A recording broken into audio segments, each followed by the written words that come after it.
Hello friends, સ્વાગત છે તમારું રસોઈની મહેક પર।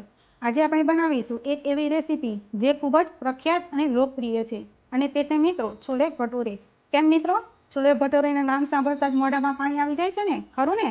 આ છોલે ભટુરેની રેસીપીમાં ઘણી ખાસ ટિપ્સ છે જે તમે ઘરે જ બનાવીને હોટલ જેવો છોલે ભટુરેના ટેસ્ટ મેળવી શકશો। તો તમે પણ આ રસોઈનો આનંદ માણો અને સંપૂર્ણ વિડીયો જોયા વિના ચૂકશો નહીં। તો ચાલો ફ્રેન્ડ્સ, સ્વાદિષ્ટ એવા છોલે ભટુરે બનાવવાની શરૂઆત કરી દઈએ।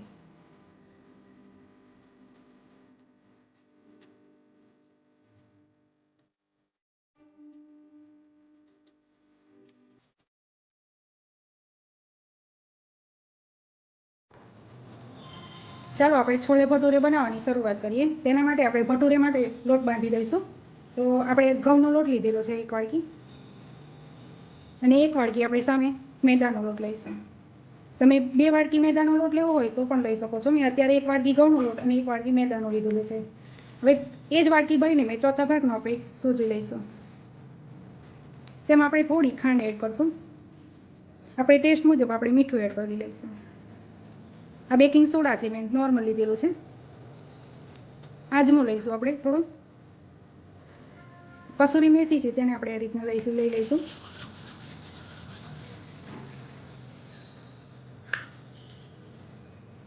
થોડું આપણે તેમાં તેલ એડ કરી લઈશું। આપણે દહીં થોડું એડ કરી લઈશું। દહીં આપણે બહુ ખાટું લેવાનું નથી, મીડિયમ જ લેવાનું છે। તેને આપણે બધું મિક્સ કરી લઈશું। હવે બધું મિક્સ થઈ ગયું છે તો આપણે જરૂર મુજબ આપણે પાણી એડ કરીશું અને પૂરીનો લોટ બાંધીએ તે રીતે આપણે પૂરીનો લોટ બાંધી દઈશું। મેં આજે 2 વાડકીનું માપ બતાવ્યું છે, તે 2-3 વ્યક્તિને આપણે ભટુરે થઈ જશે। આપણે પૂરી જેવો આપણે લોટ બાંધી દઈશું।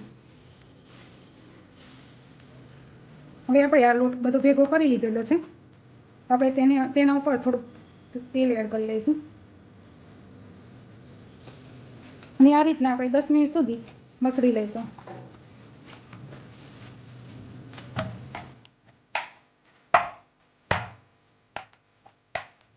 હવે 10 મિનિટ સુધી આપણે આ રીતની લોટને મસળી લીધેલો છે અને તમે જોઈ શકો છો કે આપણે લોટ કેવો સરસ એવું બંધાઈને તૈયાર થઈ ગયો છે। આ રીતના લોટ આપણે થવો જોઈએ। તેના ઉપર આપણે થોડોક તેલનો હાથ મારી દઈશું જેથી આપણો લોટ સુકાય નહીં, અને લોટને આપણે 45 મિનિટ સુધી આપણે રેસ્ટ આપવાનો છે। હવે 45 મિનિટ સુધી લોટ આપણે રેસ્ટ લે ત્યાં સુધી આપણે છોલે બનાવવાની શરૂઆત કરીએ। હવે છોલે બનાવવા માટે આપણે કુકરમાં આપણે 200 ગ્રામ ને કાબુલી ચણા લીધેલા છે વ્હાઈટ, તે આપણે એડ કરી લઈશું। આ ચણાને મેં 6 થી 7 કલાક આપણે પલાળીને રાખેલા છે ઠંડા પાણીથી। આપણે 1 મોટું ટામેટું લીધેલું છે તે એડ કરી લઈશું। આ મીડિયમ સાઇઝની 2 ડુંગળી લીધેલી છે તે પણ એડ કરી લઈશું। ટેસ્ટ મુજબ આપણે મીઠું એડ કરીશું। અત્યારે થોડું મીઠું એડ કરશું, ફરીથી આપણે મીઠું એડ કરીશું। 2 તમાલપત્ર લીધેલા છે, 1 તજનો ટુકડો લીધેલો છે તે એડ કરી લઈએ અને આપણે પાણી થોડું એડ કરી લઈએ।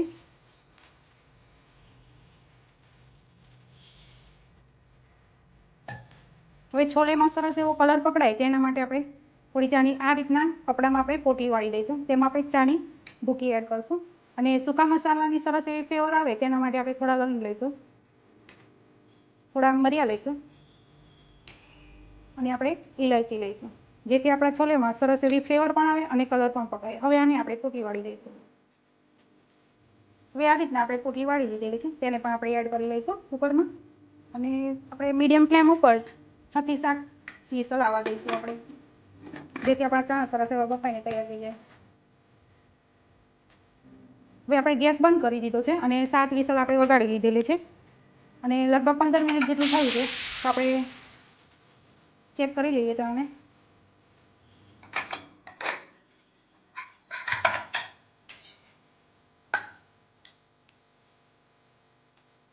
તમે જોઈ શકો છો આપણા ચણા હવે સરસ બફાઈ ગયા છે।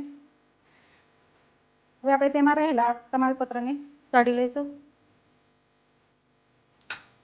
જે ટામેટાની છાલ છે તેને પણ આપણે આ રીતના હટાવી દઈશું। જે આપણે પોટલી વાળીને મૂકેલી હતી તે પણ આપણે દૂર કરી લઈશું। આ તજને પણ આપણે હટાવી દઈશું અને ટામેટાને આપણે આ રીતના જ અંદર આ રીતના મસળી લઈશું। હવે સૂકા મસાલા એડ કર્યા હતા તેની આપણે ફ્લેવર પણ સરસ આવી ગઈ છે, સુગંધ પણ એટલી સરસ આવે છે।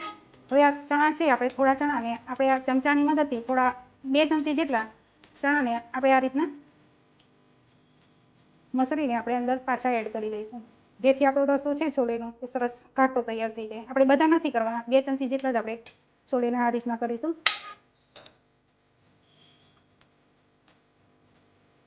તેમાં આપણે પાછા એડ કરી લઈએ. આપણે ગેસને આપણે મીડિયમ ફ્લેમ ઉપર ચાલુ કરી દઈશું. હવે તેમાં આપણે મસાલા એડ કરીશું. તેમાં આપણે 1 ચમચી જેટલો આમચૂર પાવડર એડ કરી લઈશું. કાશ્મીરી લાલ મરચું છે તે એડ કરી લઈશું 1/2 ચમચી જેટલું. હળદરની જરૂર નથી, પણ મેં અત્યારે થોડી હળદર એડ કરી છે. ધાણા જીરું પાવડર છે 2 ચમચી, તે એડ કરી દઈશું. 1 ચમચી આપણે છોલે મસાલો છે તે એડ કરી લઈશું. અને થોડું આપણે સોડા એડ કરી દઈશું, સોડા પાવડર એડ કરી દઈશું અને બધું મિક્સ કરી દઈશું. અને 8 થી 10 મિનિટ આપણે આ રીતના ઉકળવા મૂકી દઈશું છોલેને. આ જો થોડું ફીણ થતું હોય તો આપણે તેને આ રીતના હલાવતા રહીશું. હવે 8 થી 10 મિનિટ આપણે ઉકળવા દઈશું આ રીતે. આપણે 10 મિનિટ જેટલું આપણે આ રીતના છોલેને ઉકાળીને રાખ્યા છે. જો તમે છોલેમાં આ રીતના પાતળો રસો હોય તો તમે છોલેને ફરીથી આપણે આ રીતના પ્રેસ કરીને પાછા અંદર લઈ લઈશું તો આપણે જાડો રસો થઈ જશે. અને જો જાડો રસો હોય તો તમે થોડું પાણી એડ કરી શકો છો. અને મીઠું આપણે પહેલાં ચણા બાફવા ટાઈમે આપણે મીઠું એડ કરેલું હતું, તો અત્યારે થોડું મીઠું એડ કરીશું સ્વાદ મુજબ. અને સાઈડમાં મેં વઘાર માટે આપણે તેલ લઈ લીધેલું છે અને તેલ પણ આપણું સરસ આવી ગયું છે, તો તેમાં આપણે આ જીરું એડ કરશું. લસણની પેસ્ટ મેં કરીને રાખેલી છે તે એડ કરી દઈશું. આપણે આદુને પણ એડ કરી દઈશું, છીણીને રાખેલું છે તે એડ કરીશું. થોડી હિંગ આપણે એડ કરી દઈશું. લીલા મરચાંને મેં આ રીતના ઊભી સ્લાઇસ કરીને રાખેલી છે, 2 થી 3 લીલા મરચાં લીધેલા છે તે એડ કરી દઈશું. છેલ્લે આપણે કાશ્મીરી લાલ મરચું 1/2 ચમચી જેટલું લીધેલું છે તે એડ કરી દઈશું.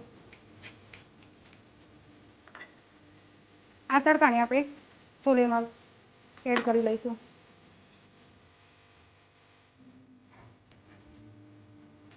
હવે આપણે છોલેને 5 મિનિટ આપણે આ રીતના ઉકળવા દઈશું મીડિયમ ફ્લેમ ઉપર. હવે 5 મિનિટ આપણે છોલેને ઉકાળી લીધેલા છે. તેમાં આપણે કસૂરી મેથીને આપણે આ રીતના એડ કરી લઈશું. 1 ચમચી જેટલી આપણે કસૂરી મેથી લીધેલી છે તેને આ રીતના મસળીને એડ કરી લઈશું. થોડી આપણે કોથમીર એડ કરી લઈશું. બધું મિક્સ કરી લઈશું. તો ફ્રેન્ડ્સ, તમે જોઈ શકો છો આ છોલેનો કલર પણ સરસ આવે છે અને છોલે એકદમ સ્વાદમાં ટેસ્ટી તૈયાર થઈ ગયા છે. જે બજારમાં મળે છે તેનાથી પણ સરસ તૈયાર થયા છે. તો આ ટ્રીકથી તમે જરૂરથી ટ્રાય કરજો, તો તમે બજારમાં મળતા છોલા ભટુરેને પણ ભૂલી જશો. તો તૈયાર છે આપણા છોલે.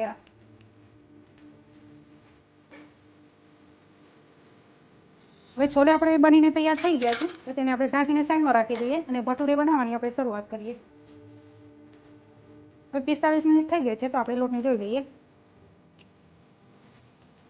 લોટ આપણો સરસ એવો તૈયાર થઈ ગયો છે, તો આપણે 1 મિનિટ માટે આપણે આ રીતના મસળી લઈશું. હવે આપણે લોટમાંથી આપણે આ રીતના લુવા કરી લઈશું. હવે ભટુરે માટે આપણે આ રીતના ગુલ્લા કરી લઈશું. આપણે જે રનિંગ પૂરી કરીએ છીએ તેનાથી આપણે થોડા મોટા રાખવાના છે. આ રીતના આપણે ગુલ્લા કરી લઈશું. બીજી પ્લેટમાં લઈ લઈશું. આપણે આ રીતના બધા કરી લઈએ. હવે આપણે ગુલ્લા કરીને આપણે તૈયાર કરી લીધેલા છે અને આપણે જો લોટનું માપ લીધેલું હતું તેમાંથી આપણે 3-4 વ્યક્તિને ભટુરે થઈ જશે. તો આપણે આ તૈયાર થઈ ગયા છે, તો આપણે તળવા માટે શરૂઆત કરીએ. હવે ભટુરે તળવા માટે આપણે લોયામાં આવી રીતના તેલ ગરમ કરવા મૂકી દીધું છે. ગેસની ફ્લેમ મીડિયમ જ રાખી છે અને ભટુરીને આપણે વણી લઈએ. આપણે જે નોર્મલ પૂરી વણીએ છીએ તેનાથી આપણે થોડા મોટા રાખવાના છે. આપણે આ સાઈઝ રાખીશું. તમારે જો નાના મોટા તમને પસંદ હોય તો તમે તમારી રીતના નાના મોટા કરી શકો છો. અને તમે થિકનેસ જો આ રીતે આપણે થિકનેસ રાખવાની છે. અને તેલ પણ સરસ ગરમ થઈ ગયું છે, તો આપણે તેને તળી લઈએ. હવે ભટુરીને આ રીતના તેલમાં જ રાખીશું, જેથી આપણા ભટુરે સરસ તૈયાર થઈ જાય. આ રીતના આપણે તેલમાં વારાફરતી ઉપર નીચે કરતા જઈશું.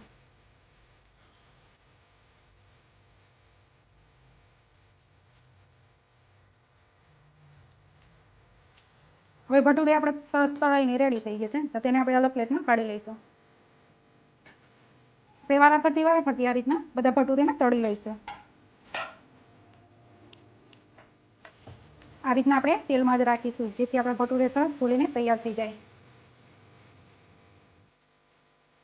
તમે જોઈ શકો છો આપણા ભટુરે સરસ તૈયાર થઈ ગયા છે. કેવા સરસ ફૂલી પણ રહ્યા છે.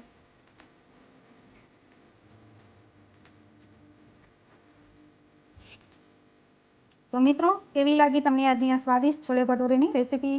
આશા રાખું છું કે તમને આ રેસીપી ચોક્કસ ગમી હશે. તો તમે પણ આ ટિપ્સથી છોલે ભટુરે બનાવજો અને મિત્રો અને પરિવાર સાથે છોલે ભટુરેનો આનંદ લેજો. તો આવજો ફ્રેન્ડ્સ, મળીશું નવી જ રેસીપી સાથે. અને અમારી રસોઈની મહેકની ચેનલને લાઇક, શેર અને સબસ્ક્રાઈબ જરૂરથી કરી લેજો.